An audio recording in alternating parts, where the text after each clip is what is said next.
கர்நாடகாவில் அவரோட நெருக்கமான நண்பர் யார்? பிஎல் சந்தோஷ். தேஜஸ்வி சூர்யா. அவங்களுக்கு பிஜேபியே ஒழிக்கணும்னு நினச்சிட்டு இருக்கிற சித்தராமையா உதவுவாரா?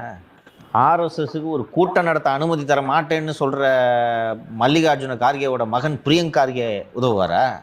டிகே சிவகுமார் உதவுவாரா? யார் உதவுவார்? யாரால் உதவ முடியும்? காங்கிரஸா? காங்கிரஸால் மட்டும்தானே உதவ முடியும். இப்போ adviser to government of Karnataka நினைத்தால் உதவ முடியுமா? சொல்லுப்பா. அரசாங்கத்தோட official adviser to government of Karnataka அவர் நினச்சா உதவ முடியுமா? முடியும். யார் அட்வைசர் டு கர்நாடகா? சுனில் கனகுலு. அப்படியா? அப்படித்தான்.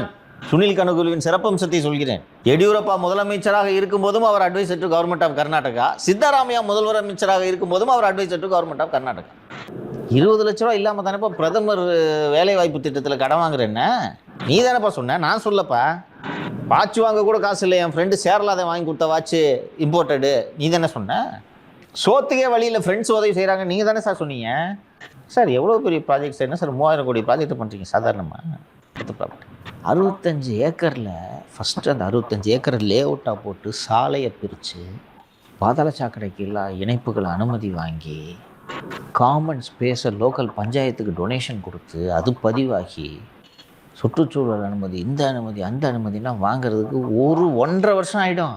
பிரிகேடே கிட்டத்தட்ட இங்கே தமிழ்நாடு கவர்மெண்ட்லேயே 9 மாதம் 8 மாதம் ஆச்சு இல்லை. எப்படி சார் அட்வர்டைஸ்மெண்ட் பண்ணுறீங்க? இப்போ தானே சார் ஒரு 20 நாளைக்கு முன்னாடி தானே சார் சொன்னீங்க நீங்கள். நான் இயற்கை விவசாயம் பண்ண போகிறேங்கண்ணா. என்னங்கண்ணா ஏன் எதுக்குண்ணா அவ்வளோ காசு? அப்படியெல்லாம் பார்த்தா பைத்தியக்கார மாதிரி தெரியுது. திரு முருகன் அவர்கள் தமிழக பாஜக தலைவராக இருந்தார். அவரை மாற்றி விட்டு தான் அண்ணாமலையை நியமிக்கிறார்கள். முருகனை மாற்றினோன்னே அவர் அமைச்சராக்குனாங்க. ஞாபகம் இருக்கா? 24 பிஜேபி 3வது முறை பிஜேபி பொறுப்பேற்றதும் நீலகிரி தொகுதியில் தோல்வி அடைந்தாலும் பரவாயில்லை என்று முருகனை அமைச்சராக்கினார்களா?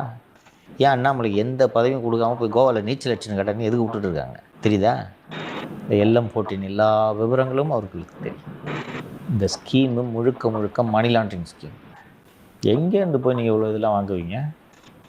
புரியுதா உங்களுக்கு? இப்போ வீடு கட்ட இவர் அட்வான்ஸ் கொடுத்தாரு, அவர் அட்வான்ஸ் கொடுத்தாரு, நீங்கள் அக்கௌண்ட்டில் ஏற்றின்னு இருக்கலாமா? மாப்பிள்ளை சார் கொடுத்த துட்டு அங்கே தான் வாஷ் பண்ணுகிறாங்க கர்நாடகாவில். இங்கே வாஷ் பண்ணால் கண்டுபிடிச்சிடுவாங்கன்ட்டு. அங்கே வாஷ் பண்ண மட்டும் கண்டுபிடிக்க மாட்டாங்களா?